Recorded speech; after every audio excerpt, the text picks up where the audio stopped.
So I'm going to go over the build that I currently have with my Kullervo that makes him do all those red crits and that massive amount of damage. Now before we get into Kullervo's build, I'll show you the melee that I use all the time with him, which is my Zal, the handy dandy golf club. So for this, we're going to be using Bleeding Willow in a stance slot, then we've got Prime Fever Strike and North Wind combining to make that viral status right there. We've got Boreal's Contempt for 90% melee damage and 60% damage from status effects, and reduced damage by 20% when we're airborne. Prime Pressure Point for extra melee damage, Sacrificial Steel for crit chance, Organ Shatter for crit damage, Gladiator Might for crit damage, and then we've got Spoiled Strike for 100% damage, but it does reduce attack speed. Now for this, I usually use the build that I have because I do have a Riven, so I use my Riven. But if you don't have the Riven, it's all the same build except for you swap the Riven out with Spoiled Strike. Up here I do have Exodia Contagion, so I can shoot a projectile when I aim glide and swipe my Zal. And then I do have one of the new arcanes on it, Melee Duplicate. So on base critical hits, 25% chance for your attack to strike a second time. Now to get to the actual build for Kullervo, the Steel Charge gives us extra melee damage, Power Drift for extra ability strength, Streamline for efficiency, Stretch for range, Prime Continuity for duration. Then we've got Vigorous Swap, so we get an extra 165% damage boost whenever we swap weapons for 3 seconds, Transient Fortitude for ability strength, Umbral Intensify for more ability strength, Prime Flow for a bigger energy pool, and then we've got Rolling Guard for extra survivability. Now these two mods, Vigorous Swap and Rolling Guard, you could actually do away with those if you really wanted to, but that's up to you, however you want to run it. So over here for his arcanes, we've got Arcane Fury for on critical hit. We got a 60% chance for a plus 180% melee damage boost to melee weapons for 18 seconds. And then down here we have Molt Augmented for more ability strength. Now for his stats right there, you can see we got an ability strength of 214%, and then Molt Augmented will kick that up once you get some kills. Now for his abilities. His first ability is where all the red crits come from, Wrathful Advance. But we know he teleports to an enemy and performs a heavy attack, right? But you also get a 427% critical chance increase for your melee weapons with this build at least, you get 12.75 seconds of that boost.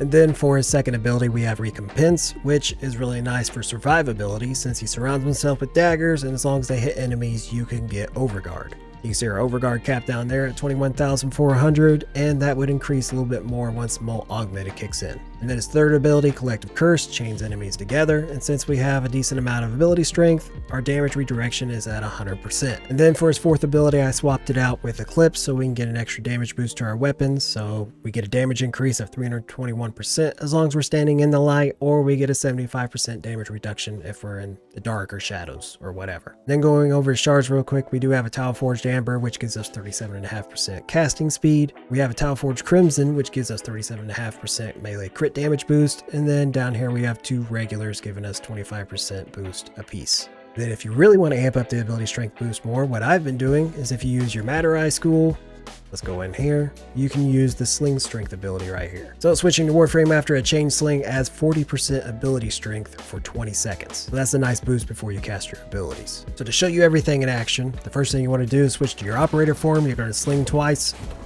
Go back to your Warframe, and you can see right there we got our 40% boost right there in our ability strength.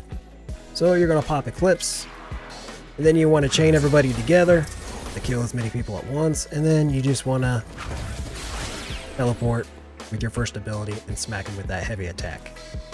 Now the really cool thing about Kullervo's first ability with Exodia Contagion on your Zal is when you use it in midair, you actually still shoot out your projectile.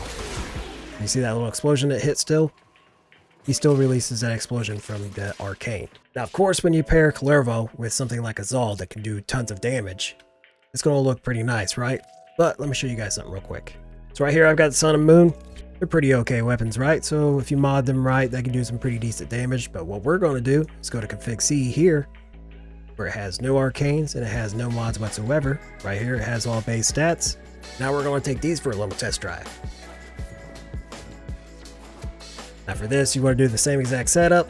Operator, sling twice, go back to Warframe, pop your Eclipse ability. Then you want to chain them all together. Everybody's chained. We're going to use our first ability to attack them. And you can still kill everybody, no problem. It might take a little bit longer, but you can still do it. Now that was just an example to show you just how broken Kullervo still is. If you build him up, get that ability strength up, do your little boosts and stuff like Operator Sling, you can still do quite a bit of damage and still hit red crits with basically any melee weapon you want. Alright guys, that's a Kullervo build. Hopefully you guys like it. Try it out, let me know what you think, and I'll see you guys next time.